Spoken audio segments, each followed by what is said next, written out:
Hello everyone, আসসালামু আলাইকুম। চলে আসলাম আমি আবারও একটা নতুন ভিডিও নিয়ে। সেটা হচ্ছে যে এখন যেহেতু কাঁঠালের সিজন, তো কাঁঠালের বিচি কিন্তু এখন সব সময় আমরা বিভিন্ন রকমের রেসিপি করে থাকি। সেটা হচ্ছে কি আমরা ভর্তা করতে পারি, আমরা ভুনা করতে পারি, এটাকে আমরা শুটকি ভাগার মতো ভাগার দিতে পারি, তারপরে ঝোল রান্না করতে পারি। কিন্তু দেখা যায় এগুলো পরিষ্কার করতে ভীষণভাবে কষ্ট হয়। তো আমরা এগুলাকে কষ্ট একদমই কমানোর জন্য আমি আজকে চলে এসেছি আপনাদের সাথে শেয়ার করার জন্য যে এটা আমরা সহজে কিভাবে পরিষ্কার করে নেব। তো এটা কিন্তু আমি উপরে সাদা খোসাটা কিন্তু সবাই জানেন, এটা ছুটাতে সবাই পারেন। তো দেখা যায় যে এই লালটা উঠাইতেই আমাদের খুবই কষ্ট হয়ে যায়। তো এই কষ্টটা কমানোর জন্যই আজকে আমি চলে এসেছি। তো ভাবলাম যে আমি আপনাদের সাথে আজকে আমি শেয়ার করি কিভাবে এটাকে আমি পরিষ্কার করব, কারণ আজকে আমি এটাকে রান্না করব। তো এই জন্য আমি চলে আসলাম আপনাদের দেখানোর জন্য। তো আমি আগে এই সাদা খোসাগুলো ছড়িয়ে আমি আপনাদের দেখাচ্ছি যে এই লালটা আমি কিভাবে পরিষ্কার করব। এই দেখেন আমি কিন্তু এটার খোসা ছাড়িয়ে নিয়েছি, সাদা খোসাগুলো ছাড়িয়ে নিয়েছি। এখন আমি এই লাল অংশগুলোকে কিভাবে উঠাচ্ছি সেটা আমি আপনাদের একটু দেখিয়ে দেব। এটা কিন্তু সাদা অংশটাও কিন্তু আপনারা চাইলে বটি দিয়ে বা ছুরি দিয়ে কেটে এই সাইড দিয়ে একটুখানি কেটে এইরকম করে সাইড দিয়ে একটু কেটে কিন্তু আপনারা সহজে একটু টান দিলে এরকম ডলা দিলে কিন্তু উঠে যাবে। তাহলে কিন্তু নখের ভিতরেও আর ব্যথা লাগবে না। অনেক সময় দেখা যায় এমনি চিমটি দিয়ে দিয়ে খোসা উঠাতে গেলে নখের ভিতরে ঢুকে যায়, তো ব্যথা একটা সৃষ্টি হয়। তো সেই জন্য এভাবে কিন্তু করে নিতে পারেন। তো চলেন আমি দেখাচ্ছি এখন লাল অংশটা কিভাবে উঠাবো। তো দেখেন একটা ডেক্সিতে আমি কিছুটা পরিমাণে পানি বসিয়েছি। এই পানিটা দেখেন হালকা হালকা যখন একটু একটু দানা দানা বুদবুদ উঠবে তখনই কিন্তু আমি কুসুম গরম পানিটা আমি এই বিচিতে ঢেলে দেব। তো এই গরম পানি দিয়ে কিন্তু এটা সুন্দর করে আমরা পরিষ্কার করে নিতে পারি। তো এই দেখেন পানিটা কিন্তু হালকা গরম হয়ে গিয়েছে। এখন আমি পানিটাকে বিচিতে ঢেলে দেবো। আপনারা চাইলে কিন্তু গরম পানি ছাড়াও কিন্তু অন্যভাবেও করতে পারেন। আপনারা ভাববেন যে গরম পানি দিলে হয়তো সিদ্ধ হয়ে যাবে বিচিটা আগে, না এটা হবে না। এটাতে কিন্তু খোসাটা একদম নরম হয়ে যাবে আর এটা তাড়াতাড়ি উঠে যাবে। তো দেখেন আমি এখানে গরম পানিটা কিন্তু হালকা কুসুম গরম পানিটা কিন্তু এখানে দিয়ে দিলাম। এটাকে আমি এখন 10 মিনিট এভাবে রেখে দেবো।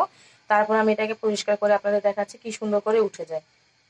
তো দেখেন এগুলোকে একটু নাড়াচাড়া করতে হবে। একটু নাড়াচাড়া করে আপনারা চাইলে ঢেকে রাখতে পারেন বা এইভাবেও রেখে দিতে পারেন। তো কিছুক্ষণ পরে আমি আপনাদের দেখাচ্ছি এটা কি সুন্দর উঠে যায়। এতে কিন্তু বিচির স্বাদ কোনোটাই পাল্টাবে না।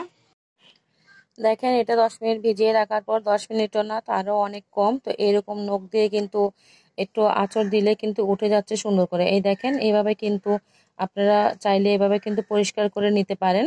তো এখানে আপনারা চাইলে কিন্তু মাজনি দিয়েও আপনারা যেটা আমরা ডেক্সি বাটিল মাজি সেটা দিয়েও কিন্তু আপনারা করতে পারেন, চাইলে চামিচ বা ছুরি দিয়েও করতে পারেন। একদম সুন্দর করে উঠে যাবে। এই দেখেন এভাবে উঠে যাচ্ছে। আমি কিন্তু এটাকে বেশিক্ষণ ভিজাইনি, 10 মিনিটও হয় নাই। এটা কিন্তু দেখেন এগুলা কিন্তু এভাবে উঠে যাচ্ছে। আমি কিন্তু এগুলাকে এখন পরিষ্কার করে নেব। আমি নখ দিয়ে ইচ্ছা করলে করতে পারি, আবার মাজনি দিয়ে আমার কাছে সহজ লাগবে তাই আমি মাজনিটা নিয়েছি। তো এটা দিয়ে কিন্তু আমি এভাবে পরিষ্কার করে নেব।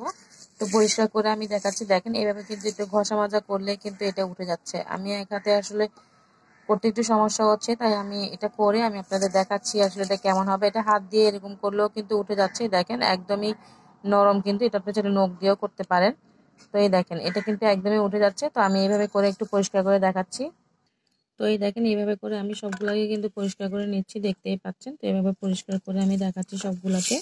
এভাবে মশলাটা কিন্তু পরিষ্কার হয়ে যাবে। এই দেখেন। তো এই দেখেন এভাবে কিন্তু আমি পরিষ্কার করে নিয়েছি। এই দেখেন এটা কিন্তু উঠে গিয়েছে। এখন শুধু এগুলো খোসা আছে, এগুলো কিন্তু ধুয়ে আমি দেখাচ্ছি এটা কেমন হয়েছে। তো দেখেন এভাবে কিন্তু ঘষে ঘষে পরিষ্কার করে নেওয়া যায়। চাইলে আপনারা চামিচে ব্যবহার করতে পারেন বা ছুরি। তো এইভাবে আমি কিন্তু পরিষ্কার করে দেখাচ্ছি। তো দেখেন কত সুন্দর করে পরিষ্কার হয়ে গিয়েছে। এভাবে কিন্তু আপনারা পরিষ্কার করে নিতে পারেন। আর একটু একটু আছে, এটা কিন্তু আরেকটু ঘষা মাজা করলে পরিষ্কার হয়ে যাবে। তো আমি আর করছি না। তো আপনারা চাইলে আরেকবারও এরকম করে ঘষা মাজা করতে পারেন। তো দেখেন কি সুন্দর করে পরিষ্কার হয়ে গিয়েছে। তো আপনারা চাইলে কিন্তু এভাবে ট্রাই করে দেখতে পারেন। আমি আরেকভাবে দেখাবো, ওইটাও আরো সহজ পদ্ধতি। তো আমি এখন এটা দেখালাম এভাবে, অথবা অন্যভাবে ট্রাই করে দেখতে পারেন। তো আমি এইভাবে দেখালাম বিধায় আপনারা এভাবে করতে পারেন। এটা কিন্তু খুব সহজভাবে উঠে গিয়েছে। দেখেন খুব সুন্দর করে উঠে গিয়েছে।